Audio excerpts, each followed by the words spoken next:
যুক্তরাষ্ট্র ও ইরানের মধ্যকার উত্তেজনাপূর্ণ সম্পর্ক নতুন করে আলোচনায় এসেছে। মার্কিন প্রেসিডেন্ট ডোনাল্ড ট্রাম্প ইরানের পক্ষ থেকে আসা সর্বশেষ প্রস্তাবকে অগ্রহণযোগ্য বলে প্রত্যাখ্যান করলেও হোয়াইট হাউসের পক্ষ থেকে আলোচনায় ইতিবাচক অগ্রগতির ইঙ্গিত দেওয়া হয়েছে।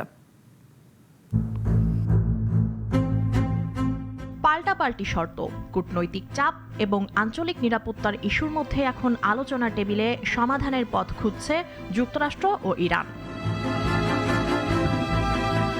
বুধবার হোয়াইট হাউসে সাংবাদিকদের সঙ্গে আলাপকালে মার্কিন ভাইস প্রেসিডেন্ট জেডি ভ্যান্স জানান, ওয়াশিংটন এবং তেহরান দুই পক্ষই শান্তিপূর্ণ সমাধানের দিকে এগোচ্ছে। তবে প্রেসিডেন্ট ট্রাম্প যেই সময়সীমা আর শর্ত নির্ধারণ করেছেন তার মধ্যে কাঙ্ক্ষিত ফল অর্জন করা সম্ভব হবে কিনা সেটি এখন বড় প্রশ্ন।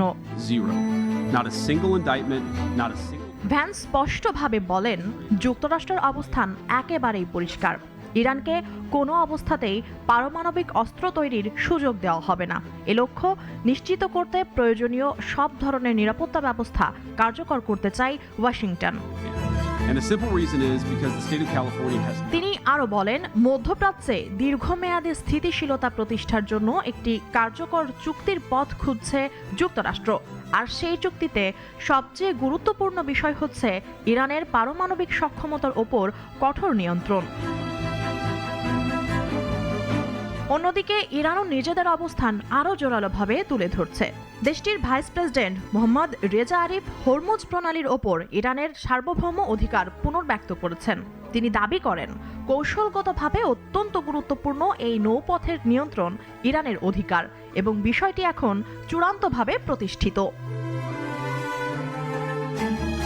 ইরানের সংবাদ মাধ্যম ইসনার বরাতে জানা যায়, তেহরান এখন ভবিষ্যৎ কৌশল নির্ধারণ করছে আঞ্চলিক নিরাপত্তা আর স্থিতিশীলতাকে গুরুত্ব দিয়ে। বহিঃশক্তির চাপ কিংবা নিষেধাজ্ঞার রাজনীতি থেকে বেরিয়ে আসার বার্তাও দিয়েছে দেশটি। এর মধ্যে ইরানের উপপররাষ্ট্রমন্ত্রী কাজিম ঘারিবাবাদি নতুন কিছু শর্ত সামনে এনেছেন। নয়াদিল্লিতে সাংবাদিকদের সঙ্গে আলাপকালে তিনি বলেন, যুক্তরাষ্ট্র যদি ইরানি বন্দরগুলোর ওপর থেকে নৌ অবরোধ তুলে নেয় এবং সব অর্থনৈতিক নিষেধাজ্ঞা প্রত্যাহার করে, তাহলে ইরানও হরমুজ প্রণালী খুলে দিতে প্রস্তুত। শুধু তাই নয়, ইরানের আটকে থাকা অর্থ ফেরত দেওয়া এবং চলমান যুদ্ধ বন্ধের দাবিও জানিয়েছে তেহরান। আন্তর্জাতিক বিশ্লেষকদের মতে, এই আলোচনা সফল হলে মধ্যপ্রাচ্যের ভূরাজনীতিতে বড় ধরনের পরিবর্তন আসতে পারে। মুনিয়া জুথি, নাগরিক।